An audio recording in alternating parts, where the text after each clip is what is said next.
నమస్తే. తెలంగాణలో ఎంతో కాలంగా ఎదురు చూస్తున్నటువంటి నిరుద్యోగులు, ముఖ్యంగా టీచర్స్ నియామకం కోసం ఎంతో ఎదురు చూస్తున్నారు. అలాంటి వారికి ఇది గుడ్ న్యూస్ అనే చెప్పాలి. వాస్తవంగా బీఆర్ఎస్ ప్రభుత్వం ఎన్నికలకు ముందు 5089 పోస్టులతో ఒక నోటిఫికేషన్ విడుదల చేసింది. దానికి సంబంధించి లక్షలాది మంది అప్లై చేసుకున్నారు. నవంబర్ 20 నుంచి 30వ తేదీ వరకు దానికి సంబంధించిన పరీక్షలు కూడా నిర్వహించాల్సి ఉంది. అయితే ఈలోపు ఎన్నికల నోటిఫికేషన్ ఈ హడావిడి రావడంతో దాన్ని రద్దు చేశారు. అంటే నోటిఫికేషన్ రద్దు చేయలేదు, పరీక్ష తేదీలను మార్చుకోవాలని చెప్పి ఎన్నికల సంఘం సూచించింది. ఇలాంటి నేపథ్యంలో ప్రభుత్వం మారింది. ప్రభుత్వం మారిన తర్వాత ఉపాధ్యాయ వృత్తికి ఎవరైతే అప్లై చేసుకున్నారో, ఎగ్జామ్స్కి ప్రిపేర్ అవుతున్నారో వారంతా ఎదురు చూస్తున్నారు. గతంలో కూడా ఎంతో కాలంగా ఎదురు చూసి బీఆర్ఎస్ ప్రభుత్వం అధికారంలో ఉన్నప్పుడు 5089 పోస్టులను ఇచ్చింది. వాస్తవానికి దాదాపు 15,000 వరకు ఉన్నాయి ఖాళీలు తెలంగాణ వ్యాప్తంగా. ఇలాంటి సందర్భంలో 5089 ఇచ్చారు.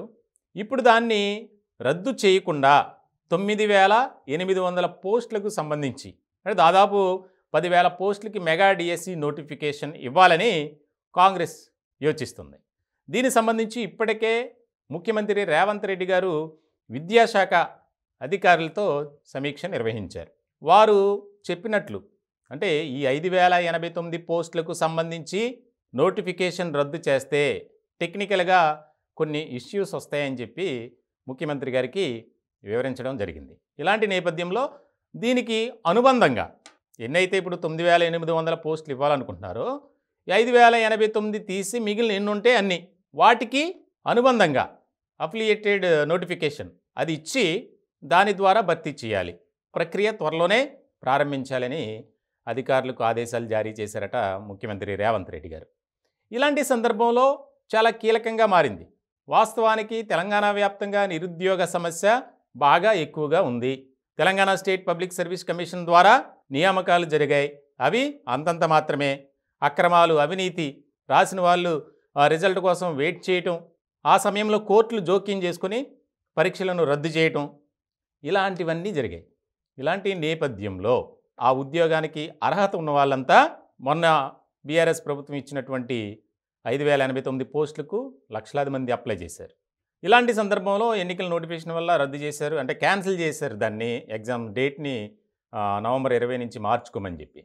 ఇటువంటి సందర్భంలో ఈ 9,800 పోస్టులకు సంబంధించి రెండు కలిపి అతి త్వరలోనే, అంటే ఈ నెలాఖరులోపే దానికి సంబంధించినటువంటి మెగా డిఎస్సి నోటిఫికేషన్గా ఇవ్వాలని, అవసరమైతే ఇంకా చూడండి అంటే ఎన్ని ఖాళీలు ఉన్నాయి, మనకి ఇప్పుడు ఎమర్జెన్సీగా భర్తీ ఎంత చేయాలి అనే దాని మీద కూడా ఒక ఆదేశం జారీ చేశారంట ముఖ్యమంత్రి గారు.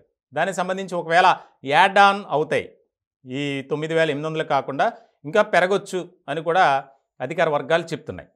ఏదేమైనప్పటికీ మెగా డిఎస్సి అనేది చాలా కీలకంగా మారింది. దీని ద్వారా ఎంతోమంది నిరుద్యోగ యువత ఉద్యోగాలు సంపాదించుకునే అవకాశాన్ని పొందుతారు. ఎందుకనంటే కాంగ్రెస్ పార్టీ అధికారంలోకి రావటానికి నిరుద్యోగ సమస్యను కూడా ఒక టార్గెట్గా తీసుకుంది. నిరుద్యోగుల్లోకి వెళ్ళి మీరు మాకు ఓటేయండి, నిరుద్యోగ సమస్యను పరిష్కరిస్తాం అని రకరకాలుగా ప్రచార అస్త్రంగా కూడా తీసుకువెళ్ళారు. ఇలాంటి నేపథ్యంలో టీఎస్పీఎస్సీ మీద స్పెషల్ ఫోకస్ పెట్టినటువంటి రేవంత్ రెడ్డి గారు ఇప్పుడు ఈ మెగా డిఎస్సి ఖచ్చితంగా ఇవ్వబోతున్నారు. నిరుద్యోగుల పట్ల ఇదొక గొప్ప అవకాశం అని అందరూ చర్చించుకుంటారు.